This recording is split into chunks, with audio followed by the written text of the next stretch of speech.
ইসলাম প্রসঙ্গ নিয়েও কথা বলা যেতে পারে। ঢাকা বিশ্ববিদ্যালয়ের প্রফেসর শাইলা বাদবাসীদের দুঃখ দুর্দশা নিয়ে ডকুমেন্টারি বানানোর জন্য রাঙামাটিতে যায় বিন্তিদের বাড়িতে। সমতলের মানুষদের হাতে ভিকটিম বিন্তির দাদি তিরুতমা এখনো জীবিত। তিরুতমা চাকমার এবং অন্যান্য জীবিত পরঙ্গী ও বরপঙ্গীদের সাক্ষাৎকার নিয়ে ডকুমেন্টারি বানাবে শাইলা।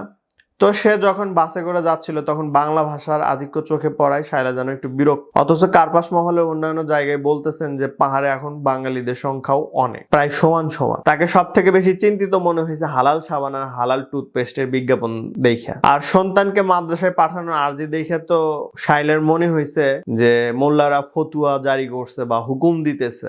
আপনার সন্তানকে মাদ্রাসায় পাঠানোর আর্জিকে যে উনি ফতুয়া বা হুকুম মনে করলেন, এটা আসলে সমস্যা হিসেবে এডিট করতেছেন, যেন জোর জবরদস্তি করে পাহাড়িদের মাদ্রাসায় পাঠানোর হুকুম জারি করছে বাঙালি মুসলমানেরা। শাইলার কলিগ কাম প্রেমিক এবং পরবর্তীতে হাজবেন্ড শাহরিয়ার নূহ নবীর সময়ের মহাপ্লাবনকে পৃথিবীর আদি মিথ্যা বা আদি গুজব হিসেবে এডিট করে।